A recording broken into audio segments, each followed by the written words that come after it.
Alright, folks. Thanks for tuning in for another Cruise with Smooth.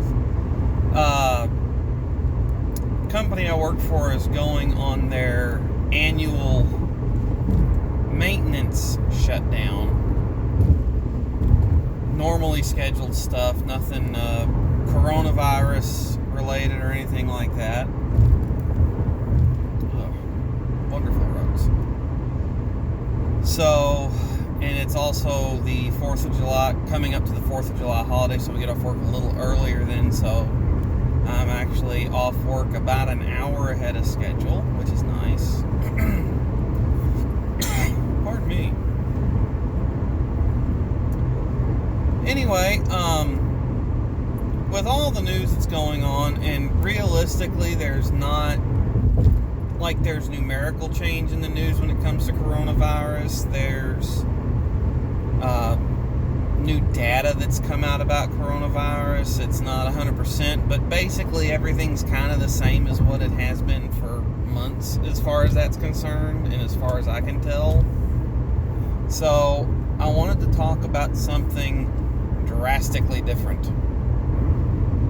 I had started this video earlier, and then my wife called, and her and I talked, and I forgot where I left off, so just recording all over again. Anyway, essentially, and I'm not putting my dad, throwing my dad under the bus on this, but when he was a fantastic parent, miss him dearly, loved him to death. But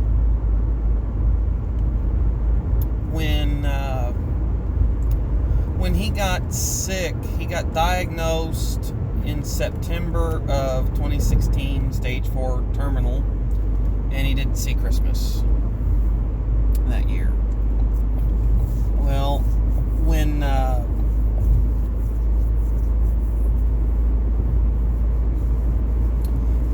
he got sick, especially as the cancer started progressing and we kind of knew time was short, there were a lot of very candid discussions that were had and very blunt, interesting conversations. Learned things about my dad that I never knew up to that point. But one of the conversations that I had with him is at the point where I was a young man and able to make my own decisions in life and about myself. I thought he was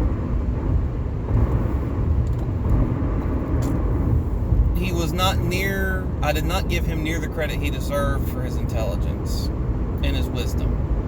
And I wish I was half as smart as I thought I was then.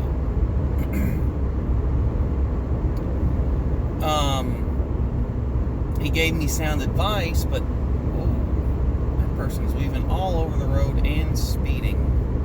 Fantastic. But he gave me sound advice. I just didn't listen to it because I didn't think he knew as much as he did. Give you a case in point example that makes no one look bad but myself. I've talked about this before. I've side hustled forever. I've always had secondary employment. Cutting grass. I've made good money at it. There are years that I've had equipment problems and it's been a wash. Or I go in the hole even because of equipment problems and missing yards and bad weather, droughts, things like that. It just happens. Well, anyway, the majority of the time that I have been cutting grass, up to the point in this story, I had two-wheel drive trucks. No problem 99% of the time. However, that 1%, if you get the mower hung up, you got to get a truck to go pull it out. Well, that's fine unless I got to go in a bit of a spot in a two-wheel drive truck and try to pull 1,000 pounds worth of dead weight on slippery surfaces. I had my two-wheel drive trucks hung up once or twice trying to get my mower out of the yard. I never put overly aggressive tires on my trucks. I like to get life out of my tires. Well, anyway, so that would mean I'd have to call somebody, namely Dad, to come rescue me. And he worked interesting employment, and he was kind of his own boss, so he could pull himself away and come help me. It didn't kill him, and it wasn't a big deal for him to pull himself away for a little bit to come help me get unstuck. Well, anyway, at this point, I'd had this one truck for a number of years. It'd been pretty good. My only complaint was it was two-wheel drive, and I got looking for a four-wheel drive truck that I could pull my mowing business with and do what I needed it to do. And I had an SUV, so I wanted an actual truck with a bed. So anyway, working at the dealership, seeing all the trade-ins come in, they went through used car inspection. And so I kind of knew what was good and bad, and, I could talk to the mechanics, and, this passes, but, it's going to need brakes a little sooner, the tires are passable, but you'll need them before winter, that kind of stuff. You could talk to the mechanics about the trade-ins or the auction cars and know the wear items that weren't needing to be replaced yet, or problems that might crop up way down the road just due to what the vehicle was. Every vehicle has a fatal or a characteristic flaw where something's going to need to be worked on a little sooner rather than later. So anyway, they got this little Ranger in. Older truck, but it was low miles for the year. Clean little truck. And it was what I wanted in a truck. And I just seen it, and I knew that the dealership had bought it at a price that I was willing to pay to purchase the truck. And what was funny is I thought Rangers were the dumbest vehicles on the road, especially mine, the one that I ended up buying. You had a small pickup truck, and those with small pickup truck towing capacity, I think that one could tow 4,000 or 5,000 pounds. It had 1,000-pound cargo capacity in the bed. No cab room to speak of, even though it was an extended cab. But like 1 mile a gallon better if driven very conservatively than the SUV that I had at the time, which was a big V8 full-size SUV. So I thought they were stupid little trucks. But it was a four-wheel drive that came in nice low miles that fit all the things I was looking for. And I had driven a couple Rangers and they were okay enough, so I went ahead and pulled the trigger and bought this thing. And I fell in love. I love those old Rangers. It was a 0203 Ranger extended cab, flare side bed. I didn't like the flare side looked cool, but from a practicality perspective, I wouldn't have bought another one. Loved that little truck. I thought it was they just have a certain feel to them. That year model that I had, the 0203, with the big V6, and I just loved it. Four-wheel drive. It was loaded for the year. It had the only option. It had power windows, locks, cruise, power mirrors. The only option that it had that wouldn't have been standard on most cars is it had the premium stereo, the Mach 460 audio with, or 360 audio with CD player, standard. It also had electronic four-wheel drive selection, which I don't care if it's lever or knob, to be honest. I honestly prefer the lever. But anyway, get this little truck, driving it around. I drove it quite often.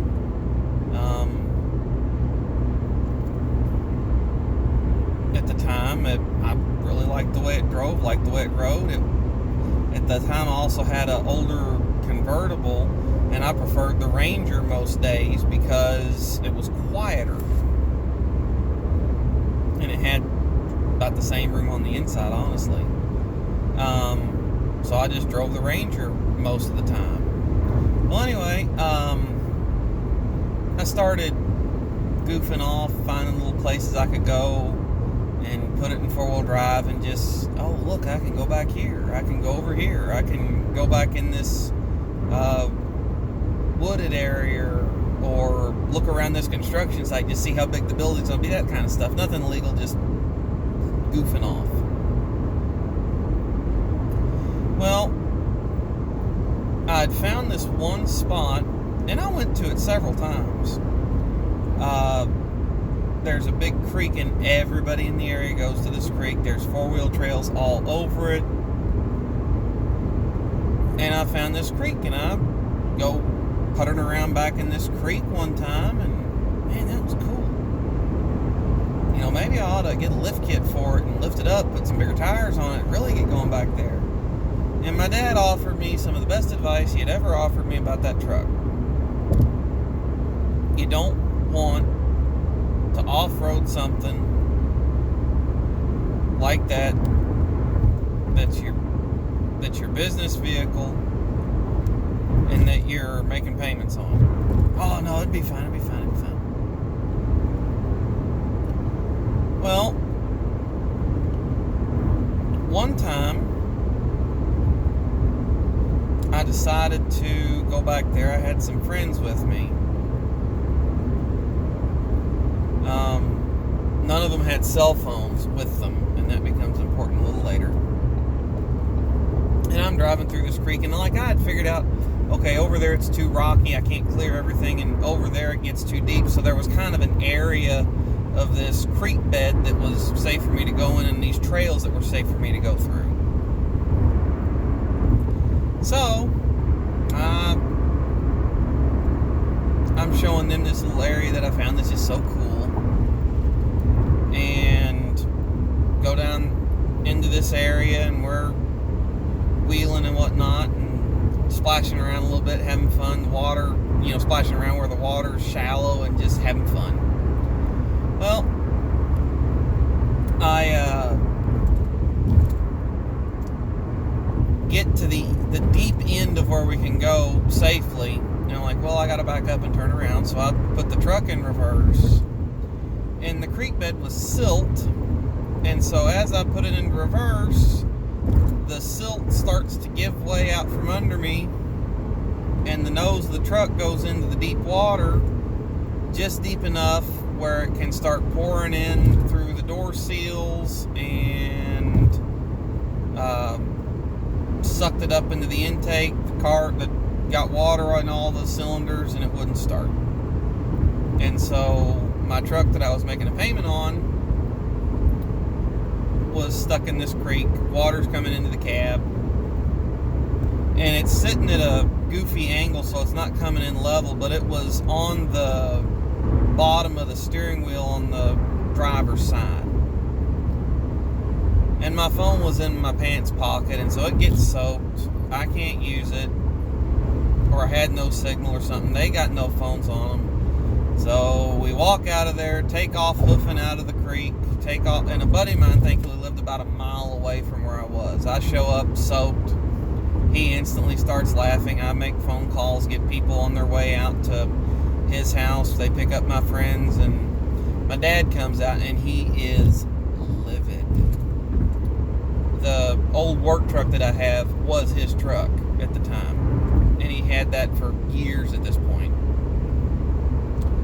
So anyway, he proceeds to, I told you. I know.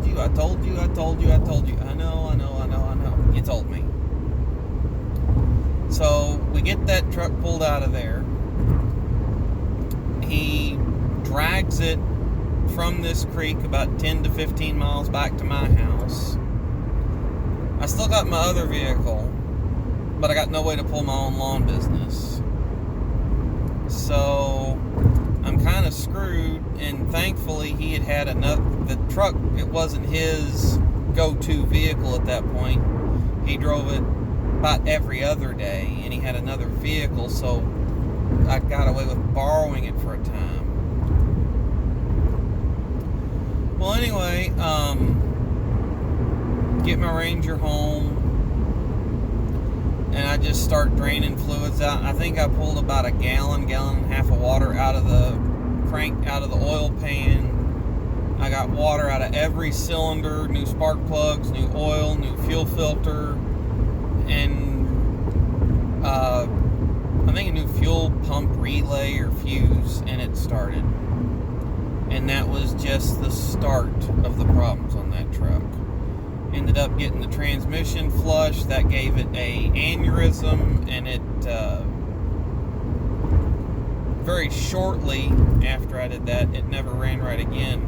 I was told I should have flushed the transmission before I ever started the truck, because I ended up pulling something approximately the consistency and color of a strawberry milkshake out of the transmission. It was terrible.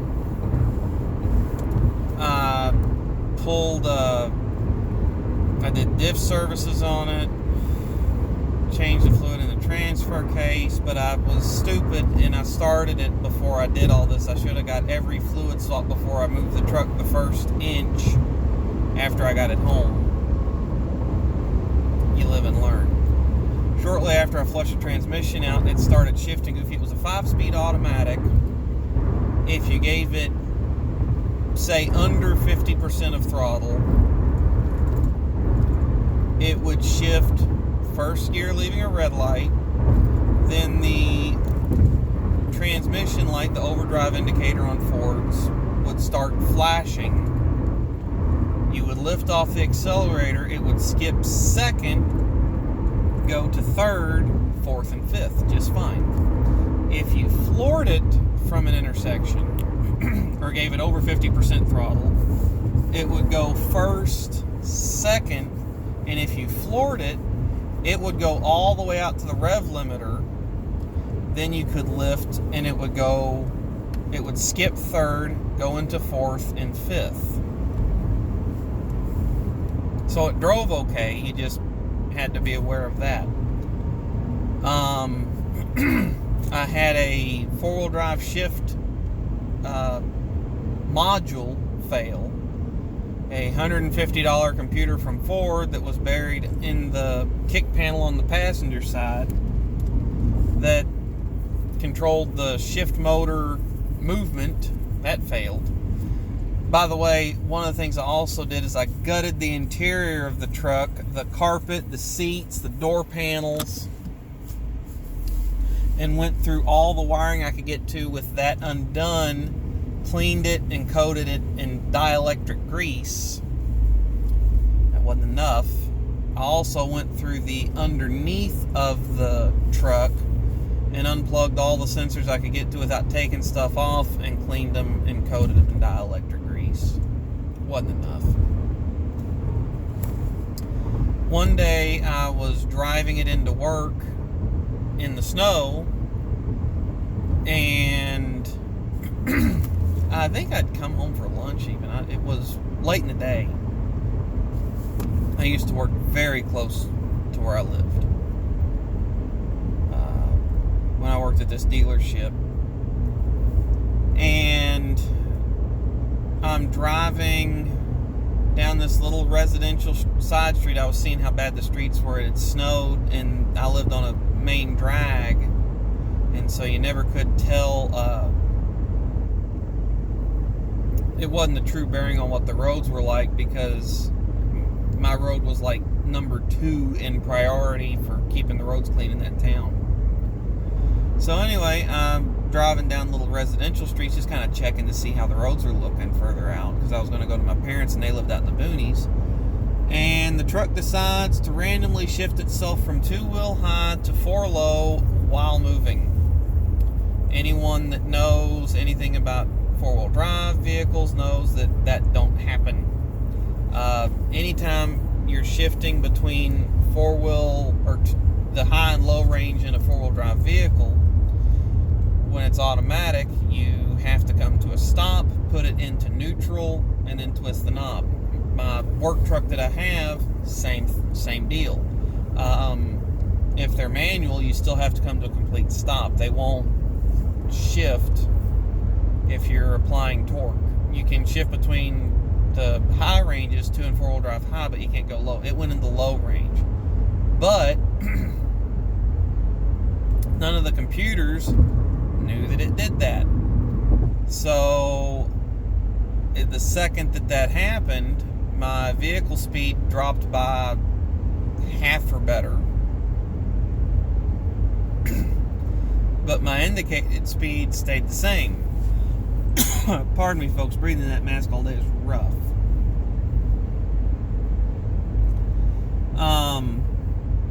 So, as an example of what that did, I would be driving down the main drag in town. The speed limit was 45. My indicated speed was 93, and I was just barely keeping pace with traffic in the slow lane.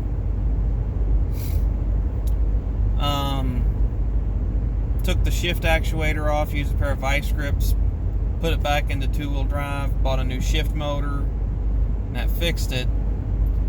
I was planning on doing a 5-speed swap on the truck because it had not the best automatic transmission that Ford ever put out. They were known to have problems, and they got real expensive when they did, so your best bet was either to find a used one or just do what I was wanting to do, 5-speed swapping. Truck ended up getting totaled, which was a blessing in disguise because it got me out of the loan. But at the time when all this work was happening, I gutted the interior and cleaned it and did all the cleaning on the electrical system myself. I put the shift motor on myself. I put the shift computer on myself. I had to have some of the technicians help me with the diagnostics on odd things. The window motors quit working. That was a relay or a fuse. Didn't know where that was. It was buried way up in the dash. A fuel pump I figured out on my own. A lot of the services, like the diff service, the transmission service, and the transfer case, I had someone else do. I did all the spark plugs and engine oil and filters, but that truck cost me a fortune in money after I flooded it. And all the damages can be traced to stupidity.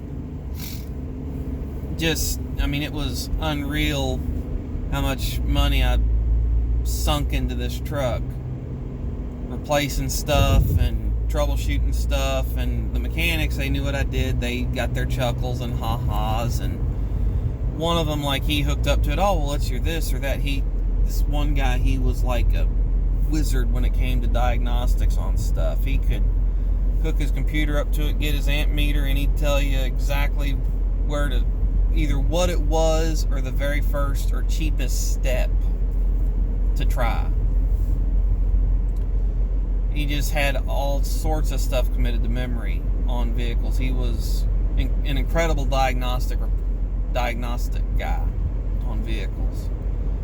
He helped me out a little bit on it. He was nearing retirement, and so he didn't like working too hard, so he'd hook the computers up and help me figure stuff out for little or nothing sometimes. But That truck cost me so much money. And if I just listened to my dad and stayed out of that creek and not taken one of my primary vehicles off-roading in a serious way, I mean, I bottomed it out a couple times trying to get up places. There was one time I was trying to take it someplace with my wife. We were just dating at the time. And I had bottomed it out, and I'm like, oh, surely it'll go up that hill. And I bottomed it out and put my foot to the floor and tried to dig my way up, and it wouldn't go. I was a little rough on it off-road wise compared to the ride height that it had. Even though it was a four-wheel drive Ranger, it wasn't the off-road package, and it didn't have the skid plates on it. So it was four-wheel drive, but it wasn't set up for off-roading. And if you got the most extreme off-road package they gave them from the factory, they did give them a little bit more ride height, and so you could get them a little bit more places than you could mine. But I was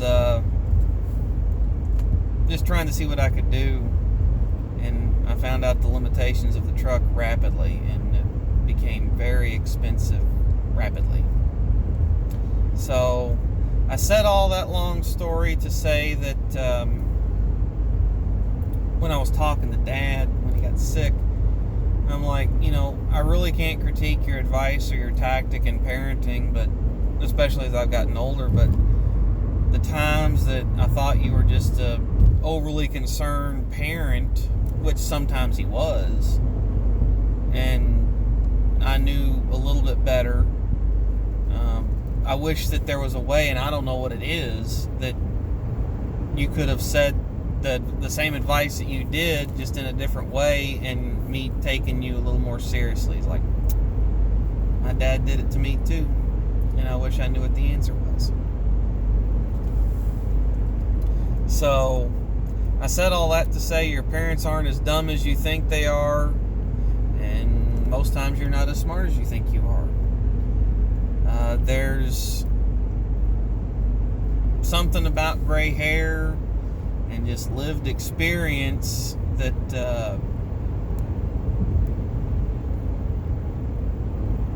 that gives you a perspective on all sorts of things. And I'm giving an example that makes no one look bad. There was a dating relationship that I was in forever ago that my dad had advice on that I ignored. And I'll leave it at that. That's a story I'm not going to get into, because I'm not going to get into it. That's another video entirely. So anyway, I reckon that's about all I got to say. Y'all stay safe. Thanks for tuning in for another Cruise with Smooth. Like, share, comment, subscribe, notification bell. I think this might, in all honesty, be one of the longest videos I've ever done.